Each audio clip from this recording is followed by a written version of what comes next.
Hello guys and welcome back to my channel. Today I have very good news and very hype about this information about the new Swedish tier 9 destroyer, the Östergötland. That's the name in Swedish. That will be the Tech line regular tier 9 destroyer for the pan-European destroyer line.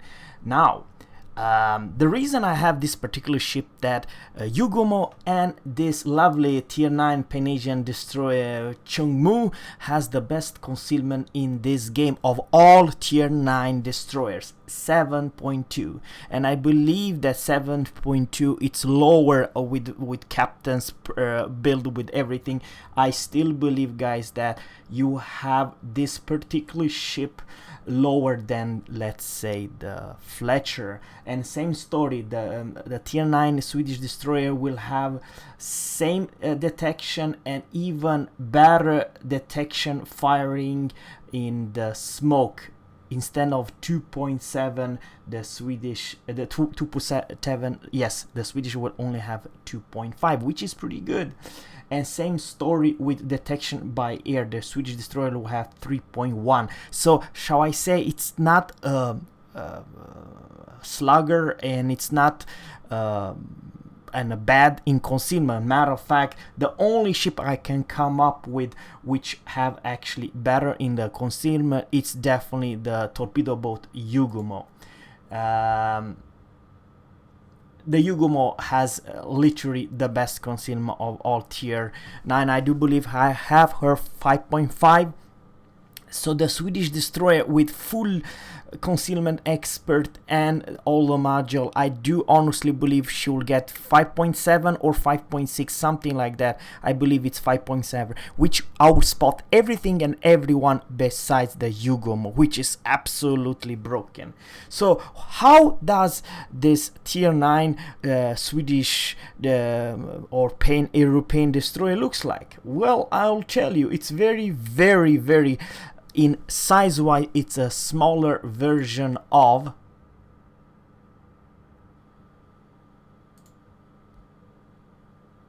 Friestalnd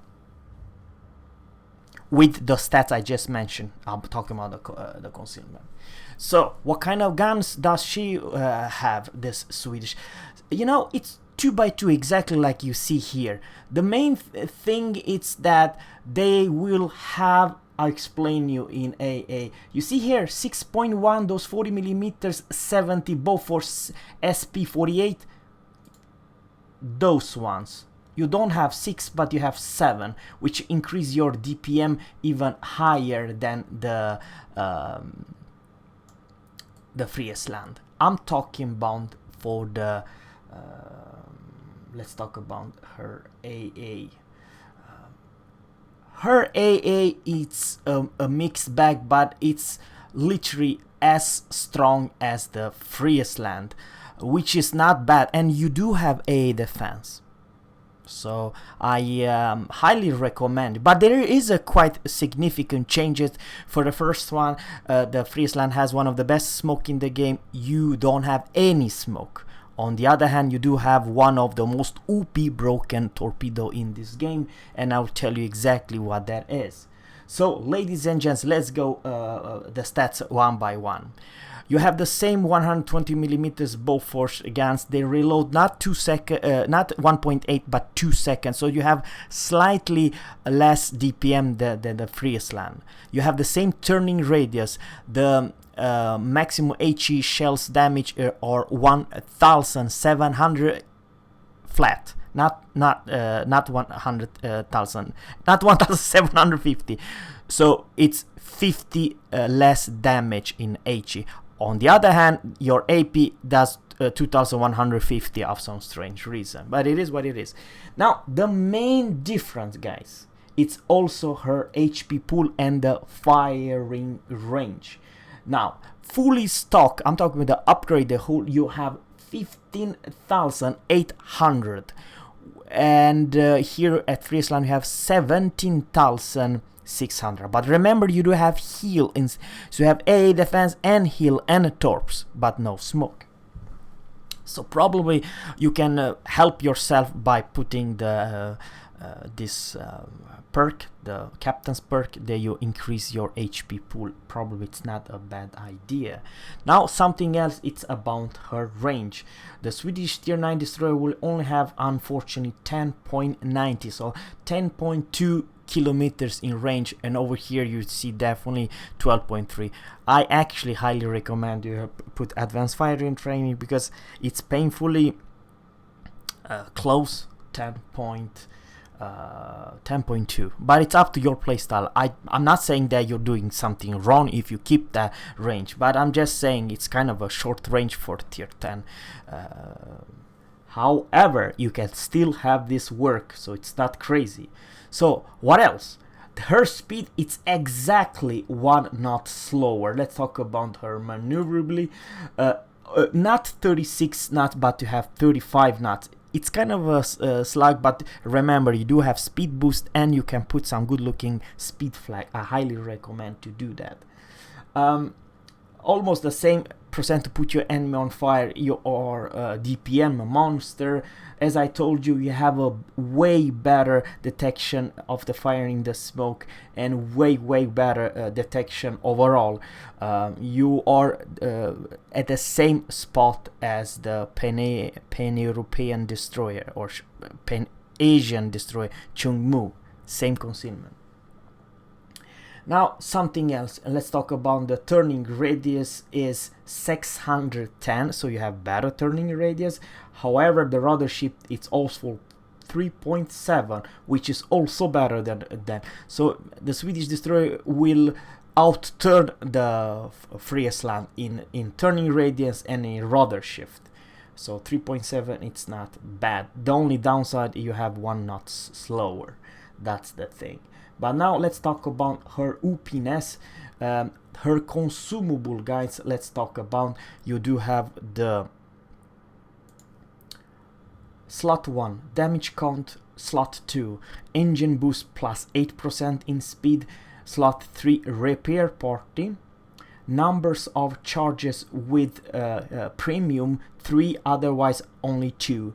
Work time 10 second, cooldown 120 second standard and 80 seconds with the premium one, and your regeneration it's 1% of your HP per second. And the slot 4 you have advanced firing, advanced AA fire, number of charges 2, 3 charges with premium ones, work time for 40 second, cooldown 80 second with the premium one, and bonus to continuous damage plus 50%, bonus to flak plus 300. So I'll explain you. The Friestalnd have one of the best AA at tier 9, and let's talk about her AA. Over here you can definitely see her continuous damage, it's 284. The Swedish will not have 284 because you do have one more additional of those guns. So let's talk about her AA.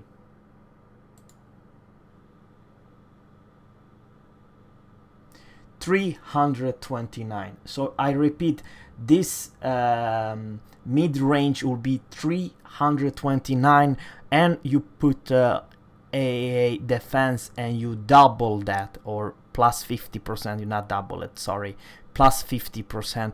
You have the most craziest tier 9 AA, and I believe with her low concealment you can actually abuse your concealment, and there, when there's a aircraft carrier charging and does not know you're there, you can press O and AA defense, and just like that you are take all the planes down instantly. Because once again, guys, this is a AA monster, a AA fleet escort ship, which is completely broken, guys, in that regard. This is the destroyer you as a CV don't want to touch, not even want to come near. How is that?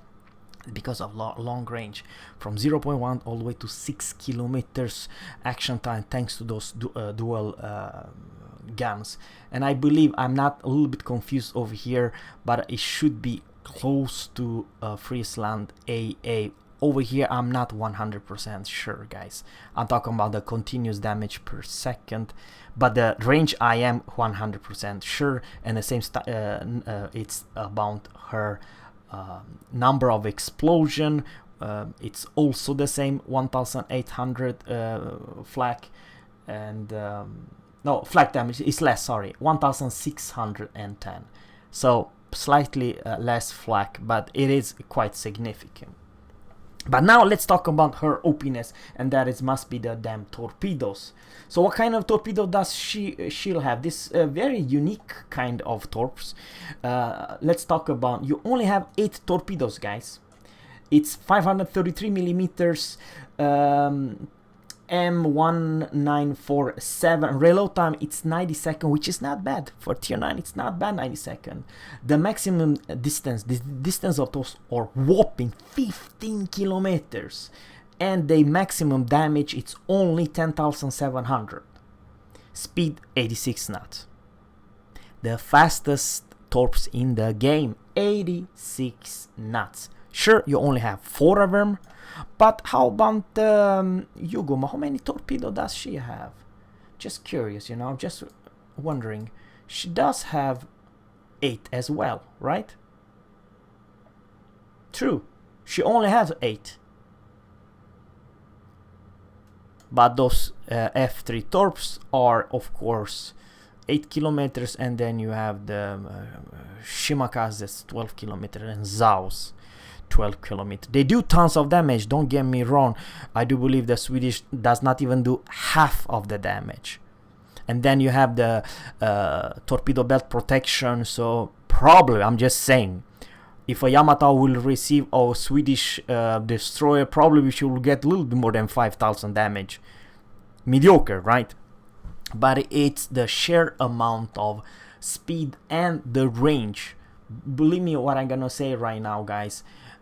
Imagine a Yugoma with 15 kilometers and this insane 86 kilometers torpedo speed. It's nuts. Of course, let's talk about her torpedo, because we did not mention one thing, and that it's the detection of those Toorps, or 1.8. So it's even worse than the Japanese, those 1.7. On the other hand, they are way faster. So keep that in mind, guys. I mean, this is 67 knots, it's pretty nuts, but on the other hand, 86 knots, 20 more knots, that it's absolutely broken. And I believe it's a unique playstyle with crazy high DPM and crazy AA rating and crazy torpedo, because, you know, there is something that I would like to mention, and it's kind of important, guys. 95 seconds with my build, you know what I mean? So, oh, by the way, I do have the torpedo modification 3, so it's not 95.2 seconds, which is way higher. I believe, without saying too much, for the Swedish destroyer, I highly recommend this module.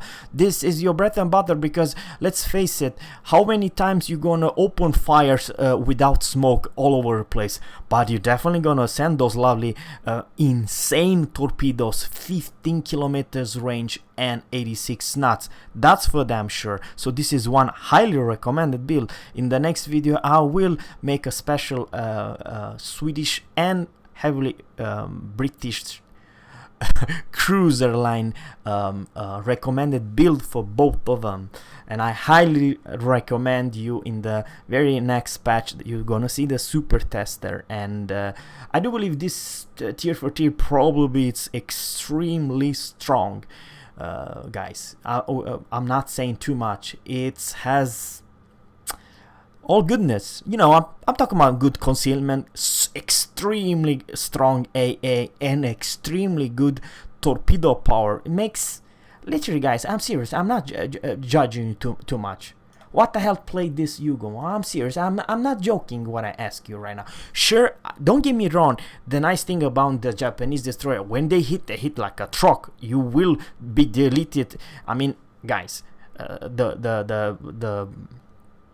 the destroyer of Torpedo destroyer, that makes them unique. Very good concealment and very, very hard hitting torpedo, but they reload ridiculous long time, and the detection, it's meh for its speed. But imagine a destroyer which reload way faster, better torps, and better defend themselves when there's a CV. Because let's face it, guys, if you're a midway or what tier 8 or tier 10 carrier you when you're gonna see a French destroyer or a Japanese destroyer, you're thinking nyam nyam nyam nyam, let's finish him off, because why the hell not? I'm not saying that you will not harm a Swedish destroyer, but you probably think twice when you're gonna face versus a Friestalnd or a Minotaur, because sure, you may do one drop, but then you pay with all your squads gone, and you don't want to deplane. I believe, guys, without saying too much, the Östergötland, the tier 9 Swedish destroyer, will deplane any CV seriously, because in some regards they have more AA power than the Friestalnd, and way better concealment. You see, when I'm playing, and this is extremely important, guys, I'm not saying too much. When I'm playing the Akizuki, right, and Akizuki, it has crappy detection, 6.1 with full build and camo and stuff like that. All right, so when there's a CV coming into me, alright, so I am prepared, I'm just waiting and waiting, and of course I have to know one good thing, and that it's my AA. When do my long range AA start? And that it's 5.8. So when the planes are near 5.8, I press P when I start the game, right? Always press P, because I don't want to get spotted. But on the other hand, as soon those planes are reach 5.8, I press O and instantly buff, and I don't have a defense, and I have no struggle whatsoever to Shrek planes left and right. You do whopping damage thanks to the pretty significant flag of those AA guns.